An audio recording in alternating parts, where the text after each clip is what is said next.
ওম শান্তি। আজিৰ তাৰিখ 23 আগষ্ট 2024 বৰ্ষ। প্ৰাতঃ মুৰলী বাপদাদা মধুবন। আজিৰ পিতাৰ অমৃতবাণী হৈছে, মৰমৰ সন্তানসকল, দুখহৰ্তা সুখকৰ্তা পিতাক স্মৰণ কৰিলে তোমালোকৰ সকলো দুখ দূৰ হৈ যাব। অন্তিমৰ স্থিতি অনুসৰিয়ে গতি হৈ যাব। আৰু আজিৰ প্ৰশ্ন, পিতাই তোমালোক সন্তানসকলক চলোতে ফুৰোতে পিতাৰ স্মৃতিত থকাৰ নিৰ্দেশনা কিয় দিছে? পিতাই উত্তৰত কৈছে, কিয়নো স্মৃতিৰ দ্বাৰাহে জন্ম জন্মান্তৰৰ পাপৰ বোজা আঁতৰিব। দ্বিতীয়তে, স্মৃতিৰ দ্বাৰাহে আত্মা শতপ্ৰধান হ'ব। তৃতীয়তে, এতিয়াৰে পৰা স্মৃতিত থকাৰ অভ্যাস হ'লেহে অন্তিম সময়ত এজন পিতাৰ স্মৃতিত থাকিব পাৰিবা। অন্তিমৰ কাৰণে গায়ন আছে। অন্তিম কালত যিয়ে স্ত্ৰীক স্মৰণ কৰে, চতুৰ্থতে, পিতাক স্মৰণ কৰিলে 21 জন্মৰ সুখ সন্মুখত আহি যায়। পিতাৰ নিচিনা মিঠা বস্তু জগতত অন্য একো নাই। সেয়েহে পিতাৰ নিৰ্দেশনা হৈছে, সন্তানসকল, চলোতে ফুৰোতে কেৱল মোকহে স্মৰণ কৰা। ওম শান্তি। কাৰ স্মৃতিত বহি আছা? এয়া হৈছে অতিকৈ স্নেহৰ সম্বন্ধ এজনৰ সৈতে। এয়া হৈছে অতিকৈ স্নেহৰ সম্বন্ধ এজনৰ সৈতে, যিজনে সকলোকে দুখৰ পৰা মুক্তি দিওঁতা। পিতাই সন্তানসকললৈ চালে সকলো পাপ খণ্ডন হৈ যায়। পিতাজী কৈছে যে, কাৰ স্মৃতিত বহি আছা?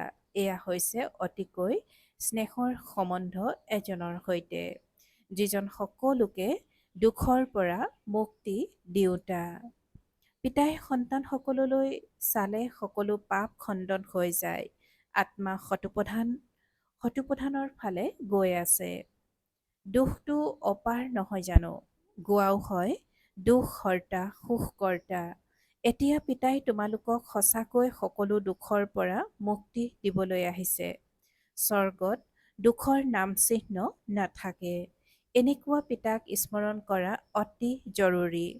পিতাৰ সন্তানসকলৰ প্ৰতি মৰম থাকে নহয়, এয়াতো তোমালোকে জানা যে পিতাৰ কোনসকল সন্তানৰ প্ৰতি মৰম আছে। সন্তানসকলক বুজাইছে, নিজক আত্মা বুলি বুজা, দেহ বুলি নাভাবিবা।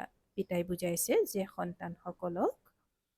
সন্তানসকল নিজক আত্মা বুলি বুজা, দেহ বুলি নাভাবিবা। যি ভাল ৰত্ন তেওঁ চলোতে ফুৰোতে পিতাক স্মৰণ কৰে। এইটো পিতাৰ স্মৃতিত থাকিবলৈ কিয় কোৱা হয়? কিয়নো তোমালোকৰ জন্ম জন্মান্তৰৰ পাপৰ কলহ ভৰি আছে। গতিকে এই স্মৃতিৰ যাত্ৰাৰেহে তোমালোক পাপ আত্মাৰ পৰা পুণ্য আত্মা হৈ যাবাগৈ। এয়াও তোমালোক সন্তানসকলে জানা যে এয়া হৈছে পুৰণা শৰীৰ। দুখ আত্মাইহে পায়। শৰীৰত আঘাত লাগিলে আত্মাই দুখ অনুভৱ কৰে। দুখৰ অনুভৱ কৰে। আত্মাই কয়, মই ৰোগী, দুখী। এয়া হৈছে দুখৰ জগত। যলৈকে নোযোৱা দুখেই দুখ।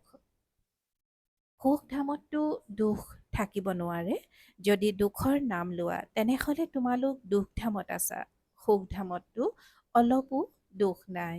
বাকী সময়ো অলপ আছে। এই সময়ছোৱাতেই পিতাক স্মৰণ কৰাৰ পুৰা পুৰুষাৰ্থ কৰিব লাগে। যিমানেই স্মৰণ কৰি থাকিবা, সিমানেই শতপ্ৰধান হৈ যাবা। পুৰুষাৰ্থ কৰি নিজৰ অৱস্থা এনেকৈ গঢ়ি তুলিব লাগে, যাতে অন্তিমত তোমালোকৰ একমাত্ৰ পিতাৰ বাহিৰে অন্য একোৱেই স্মৃতিলৈ নাহে। এটি গীতো আছে, অন্তিমত যিয়ে স্ত্ৰীক স্মৰণ কৰে। এয়া অন্তিমৰ সময় নহয় জানো? পুৰণি সৃষ্টি দুখধামৰ অন্তৰ সময়। তোমালোকে এতিয়া সুখধামলৈ যাবৰ কাৰণে পুৰুষাৰ্থ কৰা তোমালোক শূদ্ৰৰ পৰা ব্ৰাহ্মণ হৈছা। এয়াতো স্মৃতিত থকা উচিত। শূদ্ৰৰ হৈছে দুখ, আমি দুখৰ পৰা ওলাই এতিয়া আৰোহণ কৰি আছো, গতিকে এজন পিতাক স্মৰণ কৰিব লাগে। আটাইতকৈ মৰমৰ পিতা, তেওঁতকৈ মিঠা বস্তু কিবা আছে জানো? আত্মাই সেই পৰম পিতা পৰমাত্মাকহে স্মৰণ কৰে নহয়। সকলো আত্মাৰেই পিতা। তেওঁতকৈ মিঠা বস্তু এই জগতত অন্য একোৱেই থাকিব নোৱাৰে। ইমান অনেক সন্তান আছে, স্মৃতিত আনিবলৈ কিমান সময় লাগে? ছেকেণ্ড। বাৰু গোটেই সৃষ্টিৰ চক্ৰ কেনেকৈ ঘূৰে সেয়াও তোমালোক সন্তানসকলৰ বুদ্ধিত অৰ্থ সহিত আছে। যেনেকৈ কোনোৱে ড্ৰামা চাই আছিল, পিতাই কৈছে যে যেনেকৈ কোনোৱে ড্ৰামা চাই আহিলে যদি কোনোবাই সোধে ড্ৰামা স্মৃতিত আছেনে? আছে বুলি কোৱাৰ লগে লগে আৰম্ভণিৰ পৰা অন্তিমলৈকে সকলো বুদ্ধিত আহি যায়। বাকী সেয়া বৰ্ণনা কৰি শুনাওঁতে সময় লাগিব। বাবা হৈছে বেহদৰ বাবা। তেওঁক স্মৰণ কৰিলেই 21 জন্মৰ সুখ সন্মুখত আহি যায়। পিতাৰ পৰা এই উত্তৰাধিকাৰ পোৱা যায়। ছেকেণ্ডত পিতাৰ উত্তৰাধিকাৰ সন্তানসকলৰ সন্মুখত আহি যায়। সন্তান জন্মিল, পিতাই জানে যে উত্তৰাধিকাৰী জন্মিল, সকলো সম্পত্তি স্মৃতিলৈ আহি যাব। তোমালোকো সুকীয়া, পিতাই কৈছে যে তোমালোকো সুকীয়া সুকীয়া সন্তান। সুকীয়া সুকীয়াভাৱে উত্তৰাধিকাৰ পোৱা নহয়, সুকীয়া সুকীয়াভাৱে স্মৰণ কৰা। আমি বেহদৰ পিতাৰ উত্তৰাধিকাৰী। সত্য যুগত এটি সন্তানেই হয়। সেই এটি সন্তানেই সকলো সম্পত্তিৰ মালিক হ'ব। পিতাই যি সন্তানৰ কথা কৈছে যে সত্য যুগত এটি সন্তানেই হয় আৰু সেই এটি সন্তানেই সকলো সম্পত্তিৰ মালিক হ'ব। সন্তানসকলে পিতাক পালে আৰু ছেকেণ্ডত বিশ্বৰ মালিক হ'ল। সময় নালাগে। পিতাই কয়, তোমালোকে নিজক আত্মা বুলি বুজা, নাৰী বুলি নাভাবিবা। আত্মাটো সন্তান হয় নহয়। পিতাই কয়, মোৰ সকলো সন্তানেই স্মৃতিলৈ আহে। আত্মা সকলো ভাই ভাই। যি ধৰ্মাৱলম্বীয়ে আহে তেওঁলোকে কয় সকলো ধৰ্মাৱলম্বীয়ে ভাই ভাই, কিন্তু বুজি নাপায়। এতিয়া তোমালোকে বুজি পোৱা যে আমি বাবাৰ অতিকৈ মৰমৰ সন্তান। পিতাৰ পৰা পুৰা বেহদৰ উত্তৰাধিকাৰ নিশ্চয় পাম। কেনেকৈ ল'ব সেয়াও তোমালোক সন্তানসকলৰ ছেকেণ্ডত স্মৃতিলৈ আহি যায়। আমি শতপ্ৰধান আছিলোঁ, আকৌ তমোপ্ৰধান হ'লোঁ, এতিয়া পুনৰ শতপ্ৰধান হ'ব লাগে। তোমালোকে জানা যে বাবাৰ পৰা আমি স্বৰ্গৰ সুখৰ উত্তৰাধিকাৰ ল'ব লাগে। পিতাই কয়, নিজক আত্মা বুলি বুজা। দেহটো হৈছে বিনাশী, দেহটো হৈছে বিনাশী। আত্মাইহে শৰীৰ এৰি গুচি যায়, আকৌ গৰ্ভত গৈ অন্য নতুন শৰীৰ ধাৰণ কৰে। পুতলা যেতিয়া তৈয়াৰ হয়, আত্মা তেতিয়া তাত প্ৰৱেশ কৰে, কিন্তু সেয়াটো ৰাৱণৰ বশীভূত। বিকাৰৰ বশীভূত হৈ কাৰাগাৰলৈ যায়, তাততো ৰাৱণ নাথাকে। দুখৰ কথাই নাই। যেতিয়া বৃদ্ধ হয় তেতিয়া জ্ঞাত হৈ যায়, এতিয়া এই শৰীৰ ত্যাগ কৰি অন্য শৰীৰত গৈ প্ৰৱেশ কৰিম। তাততো ভয়ৰ কোনো কথাই নাথাকে। ইয়াত কিমান ভয় কৰে, তাত নিৰ্ভয় হৈ থাকে। পিতাই তোমালোক সন্তানসকলক অপাৰ সুখত লৈ যায়। সত্য যুগত হৈছে অপাৰ সুখ, কলিযুগত হৈছে অপাৰ দুখ। সেইকাৰণে ইয়াক দুখধাম বুলি কোৱা হয়। পিতাইতো কোনো কষ্ট নিদিলে, পিতাইতো কোনো কষ্ট নিদিয়ে। লাগিলে গৃহস্থালীতেই থাকা, সন্তানৰ তত্বাৱধান লোৱা, কেৱল পিতাক স্মৰণ কৰা। গুৰু গোসাঁই সকলোকে এৰি দিয়া। মইতো সকলো গুৰুতকৈ শ্ৰেষ্ঠ। সেয়া সকলো মোৰ ৰচনা, মোৰ বাহিৰে অন্য কাকো পতিত পাৱন বুলি কোৱা নহ'ব। পিতাই আজি কৈছে যে গুৰু গোসাঁই সকলোকে এৰি দিয়া, মইতো সকলো গুৰুতকৈ শ্ৰেষ্ঠ। সেয়া সকলো মোৰ ৰচনা, মোৰ বাহিৰে অন্য কাকো পতিত পাৱন বুলি কোৱা নহ'ব। ব্ৰহ্মা বিষ্ণু শংকৰক জানো পাৱন পতিত পাৱন বুলি কোৱা হ'ব? নহয়। মোৰ বাহিৰে দেৱতাসকলকো ক'ব নোৱাৰা। এতিয়া তোমালোক সন্তানসকলে গংগাক পতিত পাৱনী বুলি ক'বানে? এই নদীৰ এই পানীৰ নদীবোৰতো সদায় বৈ থাকে। এই পানীৰ নদীবোৰতো সদায় বৈ থাকে। গংগা, ব্ৰহ্মপুত্ৰ আদিও বৈ থাকে। ইয়াতো স্নান কৰিয়েই থাকে। বৰষুণ হ'লে বানপানী হৈ যায়। এয়াও দোষ নহ'ল জানো? বহুত দোষ। বানপানীত চোৱা কিমান মনুষ্য মৰি গ'ল। সত্যযুগত দুখৰ কথাই নাথাকে। জীৱ-জন্তুৰো দোষ নহয়, সিহঁতৰো অকাল মৃত্যু নহয়। এই ড্ৰামাখনেই এনেকৈ ৰচা আছে। ভক্তিত গায়ন কৰে, বাবা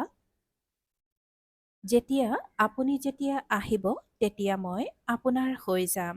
তেওঁতো আহে নহয়। দুখধামৰ অন্ত আৰু সুখধামৰ আদিৰ মাজৰ সময়খিনিতে আহিব। কিন্তু এইটো কোনেও নাজানে। সৃষ্টিৰ আয়ুস কিমান এয়াও নাজানে। পিতাই কিমান সহজকৈ শুনায়। আগতে তোমালোকে জানিছিলা জানো যে সৃষ্টি চক্ৰৰ আয়ুস ৫,০০০ বছৰ। তেওঁলোকেতো লাখ লাখ বছৰ বুলি কৈ দিয়ে। এতিয়া পিতাই বুজাইছে প্ৰতিটো যুগ ১২৫০ বছৰ। এতিয়া পিতাই বুজাইছে যে প্ৰতিটো যুগ ১২৫০ বছৰৰ। স্ৰষ্টিকাত পুৰা ৪ ভাগ দেখুৱাই, অলপো হিন্দেৰী নহয়। বিবেকেও কয় সঠিক হিচাপ হ'ব লাগে। পুৰিটো চাউলৰ ভোগ আগবঢ়ায়, তেতিয়া পুৰা ৪ ভাগ নিজে নিজেই হৈ যায়। এনেকুৱা যুক্তি ৰচা আছে, তাত চাউল বহুত খায়। জগন্নাথ বুলি কোৱা বা শ্ৰীনাথ বুলি কোৱা কথা একেটাই। পিতাই কৈছে যে জগন্নাথ বুলি কোৱা বা শ্ৰীনাথ বুলি কোৱা কথা একেটাই। দুয়োকে কলা বৰণীয়া দেখুৱায়। শ্ৰীনাথৰ মন্দিৰত ঘিউৰ ভঁৰাল থাকে। সকলো ঘিউত ৰন্ধা ভাল ভাল বস্তু পোৱা যায়। বাহিৰত দোকান লাগি যায়। কিমান ভোগ আগবঢ়োৱা হয় চাগৈ। সকলো যাত্ৰী গৈ দোকানীৰ পৰা লৈ যায়। জগন্নাথত কেৱল চাউলেই চাউল। তেওঁ হৈছে জগতৰ নাথ। তেওঁ হৈছে শ্ৰীনাথ। সুখধাম আৰু দুখধামক দেখুৱায়। শ্ৰীনাথ সুখধামৰ আছিল, তেওঁ দুখধামৰ। কলা বৰণীয়াটো কামচিতাত উঠি এই সময়ত হৈ গৈছে। জগন্নাথলৈ কেৱল চাউলৰ ভোগ আগবঢ়ায়। এওঁ গৰীব, তেওঁক চহকী ৰূপত দেখুৱায়। জ্ঞানৰ সাগৰ একমাত্ৰ পিতাই হয়। ভক্তিক কোৱা হয় অজ্ঞান। ভক্তিৰ পৰা একো পোৱা নাযায়। তাত কেৱল গুৰুলোকৰ আমদানি বহুত হয়। বুদ্ধিয়ক হ'লে তেওঁলোকৰ পৰা কোনোবাই শিকিলে তেতিয়া তেওঁ ক'ব, এওঁ মোৰ গুৰু। তেওঁ মোক এইটো শিকালে। সেয়া সকলো পাৰ্থিৱ, জন্ম লওঁতা। এতিয়া তোমালোকৰ লগত কোন আছে? পিতাই সুধিছে যে এতিয়া তোমালোকৰ লগত কোন আছে? বিচিত্ৰ পিতা। তেওঁ কয়, এইটো মোৰ শৰীৰ নহয়, এইটো তোমালোকৰ দাদাৰ অৰ্থাৎ ব্ৰহ্মাৰ শৰীৰ। যিয়ে পুৰা ৮৪ জন্ম ল'লে, এওঁৰ বহুত জন্মৰ অন্তত মই প্ৰৱেশ কৰোঁ তোমালোকক সুখধামলৈ লৈ যাবলৈ। এওঁক গোমুখ বুলিও কয়। গোমুখলৈ কিমান দূৰ দূৰণিৰ পৰা আহে। ইয়াততো গোমুখ আছে। পাহাৰৰ পৰা পানীটো নিশ্চয় বৈ আহিব। কুঁৱাটো নিতৌ পানী পাহাৰৰ পৰা আহে। পাহাৰৰ পৰা পানীটো নিশ্চয় বৈ আহিব। কুঁৱাটো নিতৌ পানী পাহাৰৰ পৰা আহে। সেয়া কেতিয়াও বন্ধ নহয়। পানী আহিয়েই থাকে। ক'ৰবাৰ পৰা নলা ওলালে তাকে গংগা জল বুলি কৈ দিব। তাত গৈ স্নান কৰে। গংগা জল বুলি ভাবে, কিন্তু এই পানীৰে পতিতৰ পৰা পাৱন হ'ব জানো? পিতাই কয়, পতিত পাৱন মই হওঁ। হে আত্মাসকল, মাহ মেকম অৰ্থাৎ কেৱল মোক স্মৰণ কৰা। দেশৰ সৈতে দেশৰ সকলো ধৰ্ম এৰি নিজক আত্মা বুলি বুজি মোক স্মৰণ কৰা। তেতিয়া তোমালোকৰ জন্ম জন্মান্তৰৰ পাপ ভস্ম হৈ যাব। পিতাই তোমালোকক জন্ম জন্মান্তৰৰ পাপৰ পৰা মুক্ত কৰে। এই সময়ততো জগতত সকলোৱে পাপ কৰি থাকে। কৰ্মভোগ আছে নহয়। আগৰ জন্মত পাপ কৰিছে। ৬৩ জন্মৰ হিচাপ নিকাচ আছে। অলপ অলপকৈ কলা কমি যায়। যেনেকৈ চন্দ্ৰমাৰ কলা কম হৈ নাযায় জানো? এয়া আকৌ হৈছে বেহদৰ দিন ৰাতি। এতিয়া গোটেই সৃষ্টিত তাৰ ভিতৰতো বিশেষকৈ ভাৰতত ৰাহুৰ দশা চলি আছে। ৰাহুৰ গ্ৰহণ লাগি আছে। এতিয়া তোমালোক সন্তানসকল শ্যামবৰণীয়াৰ পৰা সুন্দৰ হৈ আছা। পিতাজী কৈছে যে এতিয়া তোমালোক সন্তানসকল শ্যামবৰণীয়াৰ পৰা সুন্দৰ হৈ আছা। সেইকাৰণে শ্ৰীকৃষ্ণকো শ্যাম সুন্দৰ বুলি কয়। সঁচাকৈয়ে কলাবৰণীয়া কৰি দিয়ে। কামচিতাত উঠিছে, তাৰ চিহ্ন দেখুৱাই দিছে। কিন্তু মনুষ্যৰ বুদ্ধি একেবাৰে নচলে। পিতাই কৈছে যে মনুষ্যৰ বুদ্ধি একেবাৰে নচলে। এজনক কলা আনজনক বগা কৰি দিয়ে। এতিয়া তোমালোকে বগা অৰ্থাৎ পবিত্ৰ হ'বলৈ পুৰুষাৰ্থ কৰি আছা। শতপ্ৰধান হোৱাৰ পুৰুষাৰ্থ কৰিলে তেতিয়াহে হবাগৈ। ইয়াত কষ্টৰ কোনো কথা নাই। এই জ্ঞান এতিয়া তোমালোকে শুনা পুনৰ প্ৰায় লোপ হৈ যাব। যদিও গীতা পঢ়ি শুনাব, কিন্তু এই জ্ঞানটো শুনাব নোৱাৰে। সেয়া হ'ল ভক্তি মাৰ্গৰ কিতাপ। ভক্তি মাৰ্গৰ কাৰণে বহুত সামগ্ৰী আছে, বহুত শাস্ত্ৰ আছে। কোনোবাই কিবা পঢ়ে, কোনোবাই কিবা কৰে। ৰামৰ মন্দিৰলৈও যায়, ৰামকো কলা কৰি দিছে। বিচাৰ কৰিব লাগে যে কলাবৰণীয়া কিয় কৰে। কলিকতাৰ কালিও আছে, মা মা বুলি কৈ আকুল হয়। সকলোতকৈ কলা তেওঁ আৰু বহুত ভয়ানক ৰূপত দেখুৱায়। তেওঁক আকৌ মাতা বুলি কয়। তোমালোকৰ এয়া জ্ঞানবান। তোমালোকৰ এয়া জ্ঞানবান। জ্ঞান কটাৰী আদি আছে, গতিকে তেওঁলোকে আকৌ অস্ত্ৰ দি দিছে। বাস্তৱত কালিৰ আগত প্ৰথমে মনুষ্যক বলি দিছিল, এতিয়া চৰকাৰে বন্ধ কৰি দিছে। আগতে সিন্ধুত দেৱীৰ মন্দিৰ নাছিল। যেতিয়া বোমা ফুটিছিল, তেতিয়া এজন ব্ৰাহ্মণে কৈছিল, কালিয়ে মোক কৈছে মোৰ মন্দিৰ নাই, সোনকালে নিৰ্মাণ কৰা, নহলে আৰু বোমা ফুটিব। বছ, বহুত টকা একগোট হৈ গ'ল, মন্দিৰ নিৰ্মাণ হৈ গ'ল। এতিয়া চোৱা, বহুত মন্দিৰ আছে, কিমান ঠাইত দিগ্ভ্ৰান্ত হৈ ঘূৰি ফুৰে। পিতাই তোমালোকক এই সকলো কথাৰ পৰা মুক্ত কৰিবলৈ বুজায়, কাৰো গ্লানি নকৰে। পিতাই ড্ৰামাৰ বিষয়ে বুজায়, এই সৃষ্টিচক্ৰ কেনেকৈ ৰচি থোৱা আছে। যিবোৰ তোমালোকে দেখিছা সেয়া আকৌ হ'ব, যি বস্তু নাই সেয়া তৈয়াৰ কৰা হয়। তোমালোকে বুজি পালা যে আমাৰ ৰাজ্য আছিল, সেয়া আমি হেৰুৱালো। এতিয়া পুনৰ পিতাই কয়, সন্তানসকল, নৰৰ পৰা নাৰায়ণ হ'বলৈ হ'লে পুৰুষাৰ্থ কৰা। ভক্তি মাৰ্গত তোমালোকে বহুত কথা শুনি আহিছা। অমৰ কথা শুনিলা, পিছে কোনোবা অমৰ হলা জানো? কোনোবাই জ্ঞানৰ তৃতীয় নেত্ৰ পালে। পিতাই কৈছে যে কোনোবাই জ্ঞানৰ তৃতীয় নেত্ৰ পালে জানো? এয়া পিতাই বহি বুজায়। এই দুচকুৰে আখৰিক একো নাচাবা। পিতাই আজি কৈছে যে এই দুচকুৰে আখৰিক একো নাচাবা। সভ্য দৃষ্টিৰে চোৱা, আখৰি দৃষ্টিৰে নহয়। এই পুৰণি সৃষ্টিক নাচাবা, এয়াতো নাশ হৈ যাব। পিতাই কয়, মৰমৰ সন্তানসকল, মই তোমালোকক 21 জন্মৰ কাৰণে ৰাজ্য দি যাওঁ। তাত আৰু কাৰোৰে ৰাজ্য নাথাকে, দুখৰ নাম নাই। তোমালোক বহুত সুখী আৰু ধনৱান হোৱা। ইয়াততো মনুষ্য কিমান ভোকত মৰে, তাততো গোটেই বিশ্বত তোমালোকে ৰাজত্ব কৰা। কিমান কম ভূমিৰ প্ৰয়োজন হয়। সৰু বাগিচা পাছত বৃদ্ধি হৈ হৈ কলিযুগৰ অন্তিমলৈ কিমান বিশাল হৈ যায়, আৰু 5 বিকাৰ প্ৰৱেশ কৰাৰ কাৰণে সেয়া কাঁইটৰ জংঘল হৈ যায়। পিতাই কয়, কাম হৈছে মহাশত্ৰু, ইয়াৰ বাবে তোমালোকে আদি মধ্য অন্ত দোষ পোৱা। জ্ঞান আৰু ভক্তিকো এতিয়া তোমালোকে বুজি পাইছা। বিনাশ সন্মুখত থিয় হৈ আছে, সেয়েহে এতিয়া শীঘ্ৰতাৰে পুৰুষাৰ্থ কৰিব লাগে, নহলে পাপ ভস্ম নহব। পিতাৰ স্মৃতিৰেহে পাপ খণ্ডন হব। পতিত পাৱন এজনেই পিতা, কল্পপূৰ্বে যিয়ে পুৰুষাৰ্থ কৰিছিল তেওঁ কৰিয়েই দেখুৱাব। ঠাণ্ডা হৈ নাযাবা, একমাত্ৰ পিতাৰ বাহিৰে অন্য কাৰো স্মৰণ নকৰিবা। পিতাই আজি কৈছে যে একমাত্ৰ পিতাৰ বাহিৰে অন্য কাৰো স্মৰণ নকৰিবা। সকলো হৈছে দুখ দিওঁতা, যি সৰ্বদা দুখ দিওঁতা হয় তেওঁক স্মৃতিত ৰাখে। এই ক্ষেত্ৰত গাফিলতি নকৰিবা। যদি স্মৰণ নকৰা তেন্তে পাৱন কেনেকৈ হবা? ভাল বাৰু।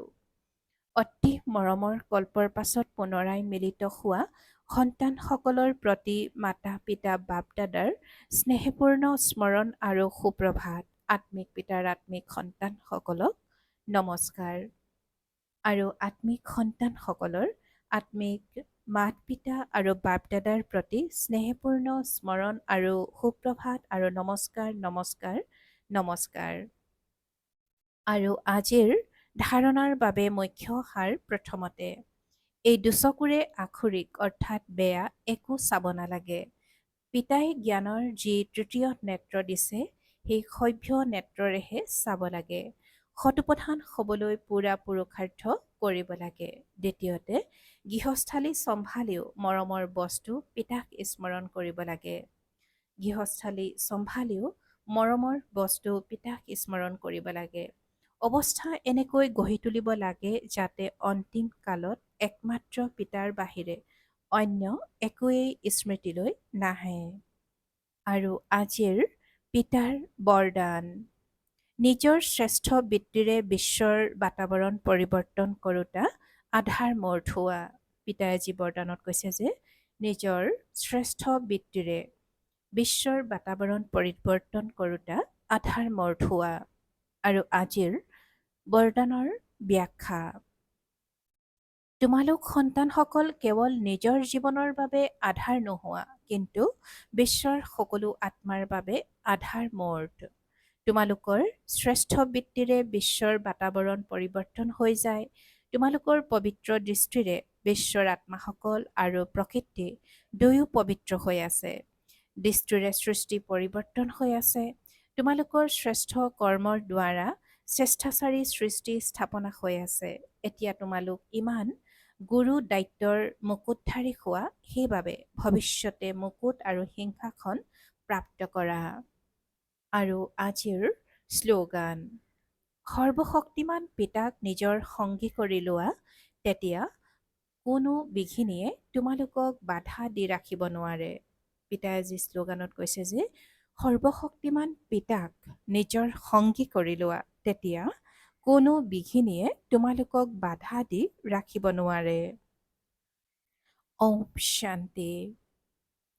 প্ৰীতি বুদ্ধিৰ হৈ বিজয়ী ৰত্ন হ'বৰ কাৰণে আজিৰ অব্যক্ত সংকেত। যেতিয়া কোনো পৰিস্থিতি আহে পিতাক সংগী কৰি লোৱা, তেতিয়া অনুভৱ কৰিবা যে মই অকলে নাই, মোৰ লগত বিশেষ ব্যক্তি আছে। য'ত পিতা আছে ত'ত যিমানেই ধুমুহা নাহক সেয়া উপহাৰ হৈ যাব। নিশ্চয় নিশ্চয় বুদ্ধিৰ বিজয়, এইটো শিৰোনামৰ স্মৃতিৰে বিজয়ী হৈ যাবা। য'ত পিতা আছে ত'ত যিমানেই ধুমুহা নাহক সেয়া উপহাৰ হৈ যাব। নিশ্চয় বুদ্ধিৰ বিজয়, এইটো শিৰোনামৰ স্মৃতিৰে বিজয়ী হৈ যাবা। ওম শান্তি।